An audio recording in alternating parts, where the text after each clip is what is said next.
खबरों के सिलसिले को आगे बढ़ा लेते हैं और बात कर लेते हैं आज के मानसून सत्र की। आज से मानसून का सत्र, संसद के मानसून का सत्र का पहला दिन है। अब से कुछ देर में सदन की कार्रवाई शुरू होगी। कार्रवाई शुरू होने से पहले प्रधानमंत्री मोदी ने विपक्षी दलों और देश की जनता से शांति बनाए रखने की अपील की है। पीएम ने लोगों से जल्द टीका लगवाने की भी अपील की है। पीएम ने कहा कि जो बाहों पर टीका लगवाता है वो बाहुबली बन जाता है। साथ ही विपक्ष ने एक सार्थक चर्चा की उम्मीद भी पीएम मोदी ने जताई है। पीएम ने कहा कि कोरोना पर सरकार विस्तार से चर्चा करने के लिए तैयार है।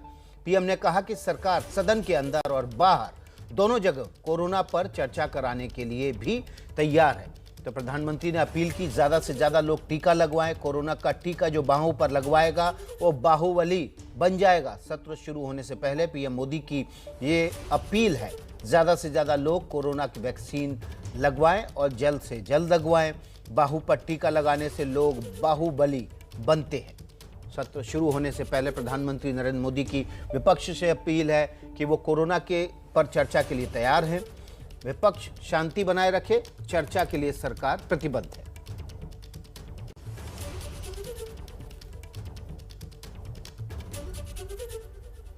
मैं आशा करता हूं कि आप सबका वैक्सीन का कम से कम एक डोज लग गया होगा, लेकिन उसके बावजूद भी मेरी आप सब मित्रों से प्रार्थना भी है, सदन में भी सभी साथियों से प्रार्थना है कि हम सब कोरोना प्रोटोकॉल का पालन करने में सहयोग दें। अब ये वैक्सीन जो है बाहु पर लगती है और जब वैक्सीन बाहु पर लगती है तो आप बाहुबली बन जाते हैं और कोरोना के खिलाफ लड़ने के लिए बाहुबली बनने का एक ही उपाय है कि आपके बाहु पर वैक्सीन लगवा दीजिए।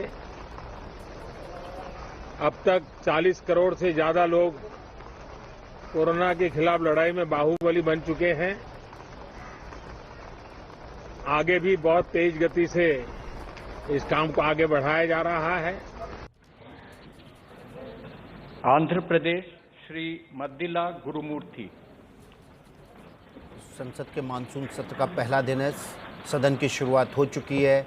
चेयर पर लोकसभा अध्यक्ष ओम बिरला आपको दिखाई दे रहे हैं।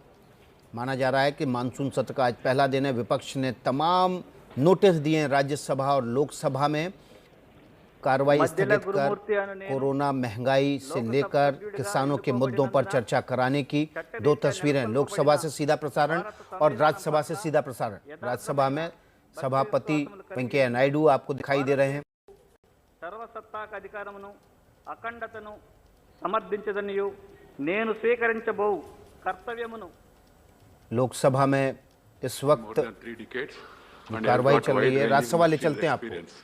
He held several portfolios such as mines, new and renewable energy, power, finance, corporate affairs, coal, railways, as a minister in the Union Council of Ministers.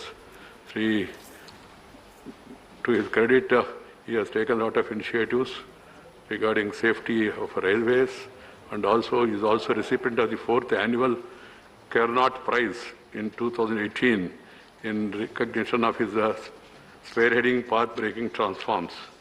I personally feel that this House will surely be benefited by his rich political and administrative experience. His cordial and cheerful nature would further help him in discharging his duties as the leader of the House efficiently. I would also like to take this opportunity to place on record the remarkable contribution made by Sri Tawarchand Gehlot, Governor of the state of Karnataka and former leader of this House, in enriching the quality of debates in the House with his knowledge and expertise, and in ensuring the smooth functioning of this House. तो राज्यसभा में सभापति वेंकैया नायडू ने BJP के संसदीय दल के नेता पीयूष गोयल का परिचय कराया। आपको बता दें, थावरचंद गहलोत अब तक राज्यसभा में संसदीय दल के नेता हुआ करते थे बीजेपी के। वे अब कर्नाटक के राज्यपाल बनकर चले गए हैं और इसलिए इस पद पर पीयूष गोयल को संसदीय दल का नेता नियुक्त किया गया है। राज्यसभा की कार्रवाई शुरू होते ही सभापति वेंकैया नायडू ने उनका सदन से परिचय कराया और अब जो नव नियुक्त सांसद हैं, नवनिर्वाचित सांसद हैं, उनकी शपथ ग्रहण समारोह इस समय राज्यसभा में चल रहा है। I will uphold the sovereignty and integrity of India, and that I will faithfully discharge the duty upon which I am about to enter. Abhinandan. Honorable members, since we met last in March 2021, two of our colleagues, Dr. Raghunath Mahapatra and Sri Raju Satav, 10 of our former members, namely Professor N.M. Kamble, Sri Bhagavati Singh, Sri Belihari Babu, Sri Ajit Singh, Sri Matang Sinha, Sri Jitendra Bhai Labshankar Bhatt, Dr. Ramendra Kumar Yadav, Ravi, Sri Jagannath Prasad Pahadia, Srimati Shanti Pahadia, and Sri Dilip Kumar, our popular cine personality, originally known as Yusuf Sarwar Khan, and Sri Milka Singh, the legendary track and field sprinter, have passed away. Dr. Raghunath Patra passed away on the 9th May 2021 at the age of 78 years. Born in March 1943 at Sasan Padia in Puri district of Orissa in a family of sculptors, Dr. Raghunath Mahapatra had his education at Padia in Puri town of Odisha. An architect and sculptor, Dr. Mahapatra was initiated into sculpting. इस वक्त राज्यसभा की आप तस्वीरें देख रहे हैं जिसमें सभापति वेंकैया नायडू उन तमाम प्रमुख हस्तियों जो कि पिछले सत्र और इस सत्र के बीच में हमारे बीच नहीं रही, उनको श्रद्धांजलि देते हुए उनके नाम बताकर उनके बाद 1 मिनट का मौन भी यहां पर रखा जाएगा। और इस वक्त एक बड़ी खबर आ रही है, बड़ी खबर संसद भवन से आ रही है। संसद भवन में रणनीतिक, संसद भवन के भीतर, सदन के भीतर विपक्ष के वार पलटवार का जवाब देने के लिए तमाम मंत्रियों ने बैठक की है। सरकार के बड़े मंत्रियों की बैठक हुई है। जासूसी कांड के आरोपों पर वरिष्ठ मंत्रियों की बैठक सदन में हुई है। लोकसभा, संसद में, लोकसभा और राज्यसभा के भीतर जासूसी कांड पर विपक्ष के वार पर मंत्रियों ने रणनीति बनाई है। विपक्ष के वार पर जवाब देने के लिए मंत्रियों की बैठक हुई। कथित जासूसी के मुद्दे पर यह बैठक हुई है। जासूसी कांड के आरोपों पर वरिष्ठ मंत्रियों ने बैठक कर रणनीति बनाई है ताकि लोकसभा और राज्यसभा में विपक्ष के वार पलटवार का जवाब दिया जा सके। नीरज पांडे हमारे साथ हैं। नीरज, क्या अपडेट आपके पास? जी बिल्कुल, मैं बता दूं विकास की आज शूटिंग का जो मामला सामने आया है, विदेशी अखबार ने उस खबर को लिखा है और जिसमें केंद्र सरकार को घेरा है कि देश के कई जर्नलिस्टों, राजनेताओं और बिजनेसमैनों के फोन हैक किए जा रहे हैं। इस मामले को लेकर विपक्ष हमलावर है और विपक्ष आज इस मामले को दोनों सदनों में उठा सकता है। इसकी तैयारी को लेकर केंद्र सरकार के वरिष्ठ मंत्रियों की एक बैठक बुलाई गई करीब 10:30 बजे संसद भवन के अंदर, जहाँ पे सभी लोगों से ये बात की गई कि ये पूरा मामला गलत है, इस मामले से सरकार का कोई लेना देना नहीं, ये सरकार को बदनाम करने की अंतर्राष्ट्रीय साजिश है। इसलिए सब लोग बिल्कुल मजबूती के साथ इस पूरे मामले को खारिज करें और इस मामले पर सरकार का पक्ष रखें कि अगर ऐसा कोई मामला तथ्यात्मक है और तथ्य सामने उसके आते हैं तो उसकी हम जांच कराई जा सकती है। लेकिन फिलहाल सरकार इस पक्ष में है, ये पूरा मामला गलत है, सरकार को बदनाम करने की एक अंतर्राष्ट्रीय साजिश है। इसके लिए सरकार के सभी मंत्री एकजुट होकर और इस पर प्रतिक्रिया दें और रणनीति के तहत इसको खारिज करें और जहां जरूरत पड़े उस पर बात रखें। बहुत बहुत शुक्रिया नीरज आपका। तो नीरज जानकारी दे रहे हैं कि सरकार के वरिष्ठ मंत्रियों की बैठक हुई। इस बैठक में जो कथित जासूसी कांड के आरोप लग रहे हैं उसको लेकर रणनीति बनाई गई ताकि राज्यसभा, लोकसभा दोनों सदनों में विपक्ष के वार का जवाब सरकार की ओर से दिया जा सके। उधर जासूसी के आरोपों को लेकर कांग्रेस ने सरकार पर वार किया है। कांग्रेस नेता राहुल गांधी ने ट्वीट करके कहा है कि हमें पता है कि वो क्या पढ़ रहे हैं, वो आपके फ़ोन की हर चीज़ पढ़ रहे हैं। वहीं कांग्रेस प्रवक्ता रणदीप सुरजेवाला ने तंज कसते हुए कहा कि अब की बार जासूसी सरकार।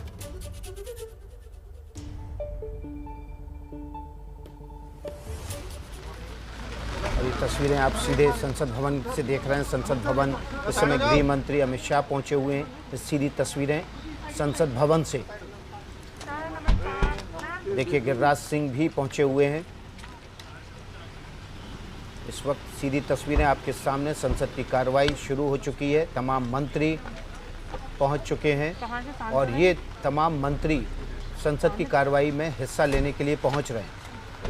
लोकसभा और राज्यसभा की कार्रवाई शुरू हो चुकी है। और आपको बता दें कि राहुल गांधी ने ट्वीट करके ज़बरदस्त हमला किया है सरकार पर। राहुल गांधी ने ट्वीट करते हुए लिखा है कि हमें पता है कि वो क्या पढ़ रहे हैं, वो हर चीज़ पढ़ रहे हैं। उस समय प्रधानमंत्री नरेंद्र मोदी लोकसभा में अपने मंत्रियों का परिचय कर रहे हैं। आज सदन में एक उत्साह का वातावरण होगा, क्योंकि बहुत बड़ी मात्रा में हमारी महिला सांसद मंत्री बनी है। आज मुझे खुशी होती कि बहुत बड़ी मात्रा में हमारे दलित भाई मंत्री बने हैं।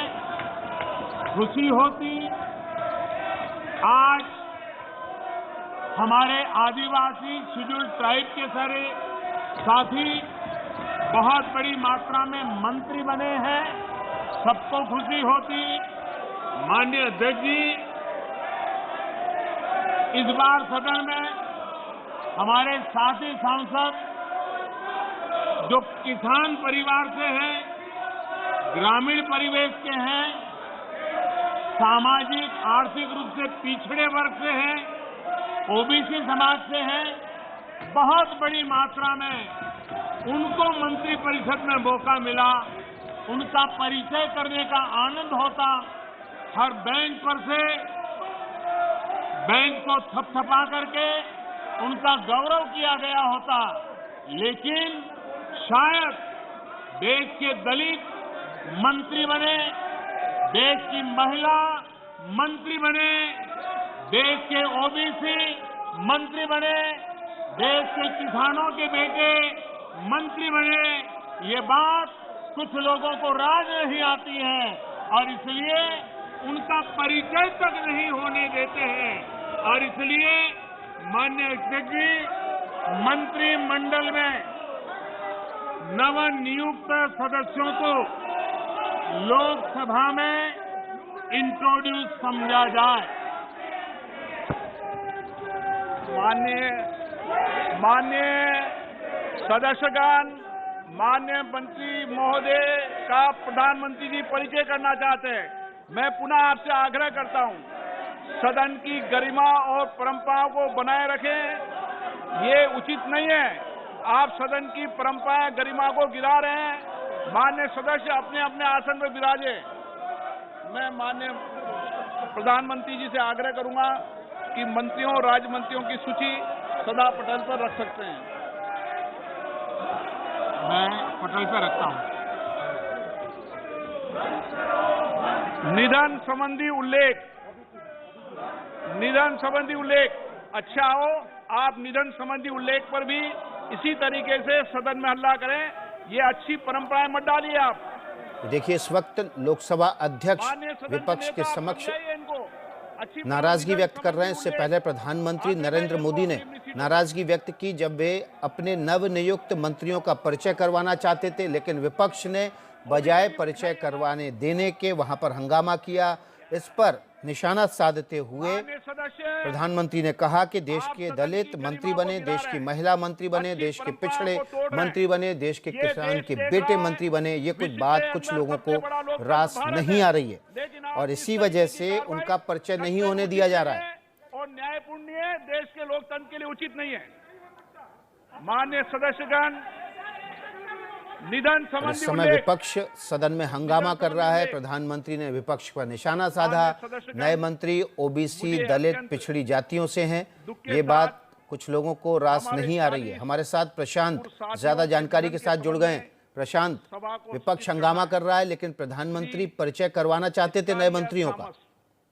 जी बिल्कुल, देखिए विकास, जब भी मंत्रिमंडल विस्तार होता है उसके बाद जो संसद का सत्र शुरू होता है उसमें परंपरागत तौर पर सभी नए मंत्रियों से प्रधानमंत्री स्वयं सदन का परिचय करवाते हैं, एक तरह से देश का परिचय करवाते हैं। लेकिन आज पहला दिन है और आज आप देख रहे हैं लोकसभा में लगातार हंगामा कर रहे हैं विपक्ष के सांसद अलग अलग विषयों पर। और इसमें प्रधानमंत्री ने कहा कि जो विपक्ष के लोग हैं उनको ये रास नहीं आ रहा है कि नए मंत्रिमंडल में महिला हैं, ओबीसी के लोग हैं, पिछड़ी जाति के लोग हैं, ऐसे में उनको ये बात रास नहीं आ रही और इससे हंगामा कर रहे हैं। प्रधानमंत्री इस पूरी बात को, जैसा आप समझ सकते हैं, एक राजनीतिक तौर पर उनका ये बयान है, लेकिन लगातार हंगामा किया जा रहा है विपक्ष की ओर से, चाहे वो प्राइस राइज का मामला हो या जो नया मामला आया है जासूसी कांड का मामला, उसको लेकर विपक्ष सरकार पर हमले कर रहा है और इसलिए जो अभी सदन की कार्यवाही है वो चल रही है लेकिन बाधित हो रही है और बार बार लोकसभा अध्यक्ष को कहना पड़ रहा है कि ये ठीक नहीं है, लोकतंत्र के लिए ठीक नहीं है। जो एक परंपरा है कि नए मंत्रियों का परिचय करवाया जाए देश से, सदन से,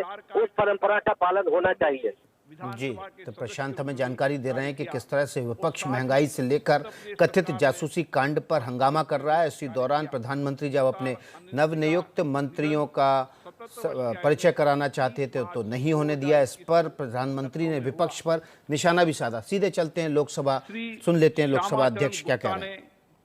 14वीं और 16वीं लोकसभा में उत्तर प्रदेश के बांदा और इलाहाबाद संसदीय निर्वाचन क्षेत्र का प्रतिनिधित्व किया। श्री गुप्ता वित्त, अधीनस्थ विधान और सूचना प्रौद्योगिकी संबंधी संसदीय समितियों के सदस्य थे। उनका निधन 76 वर्ष की आयु में 9 अप्रैल 2021 को नई दिल्ली में हुआ। श्री दिग्विजय सिंह 7वीं और 8वीं लोकसभा के सदस्य थे, जिन्होंने गुजरात के सुरेंद्र नगर संसदीय क्षेत्र का प्रतिनिधित्व किया। श्री सिंह ने इकोलॉजी और पर्यावरण विभाग में उप मंत्री के रूप में भी कार्य किया। इससे पहले वे गुजरात विधानसभा में 2 कार्यकाल के लिए सदस्य भी रहे। श्री दिग्विजय सिंह का निधन 88 वर्ष की आयु में 3 अप्रैल 2021 को वांकानेर में हुआ। परंपरा का निर्वहन इस समय लोकसभा अध्यक्ष ओम बिरला कर रहे हैं। अब से थोड़ी देर पहले प्रधानमंत्री नरेंद्र मोदी ने लोकसभा में अपने मंत्रियों का परिचय कराने की कोशिश की, लेकिन विपक्ष महंगाई, जासूसी कांड और किसान कानून के मुद्दे को लेकर हंगामा कर रहा था। इस पर प्रधानमंत्री नरेंद्र मोदी ने विपक्ष पर निशाना साधा। प्रधानमंत्री ने कहा कि देश के दलित मंत्री बने, देश की महिला मंत्री बने, देश के आदिवासी मंत्री बने, देश के पिछड़े मंत्री बने, ये कुछ लोगों को रास नहीं आ रहा है। सुन लेते हैं कि प्रधानमंत्री नरेंद्र मोदी ने क्या कहा। मुझे खुशी होती कि बहुत बड़ी मात्रा में हमारे दलित भाई मंत्री बने हैं।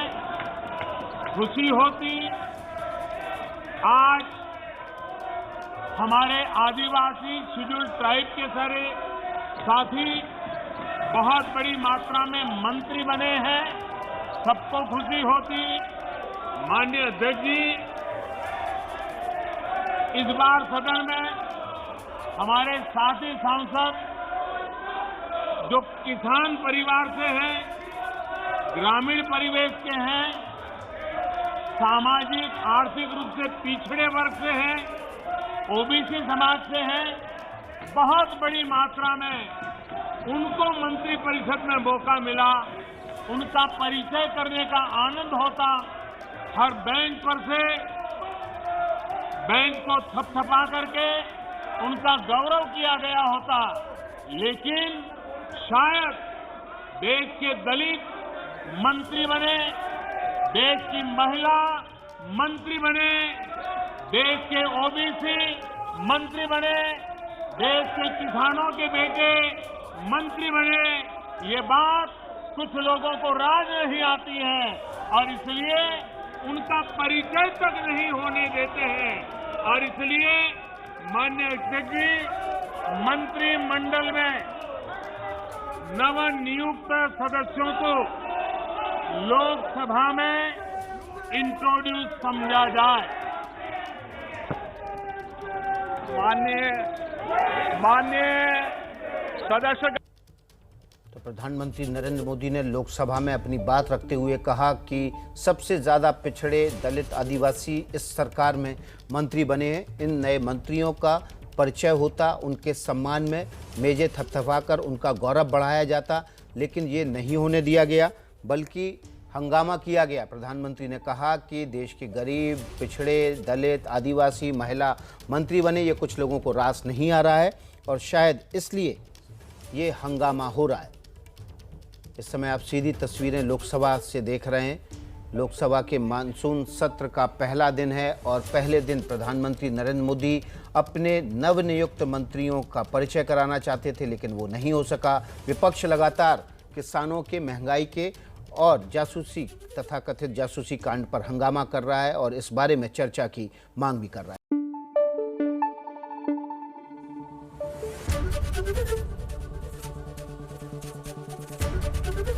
एबीपी न्यूज आपको रखे आगे।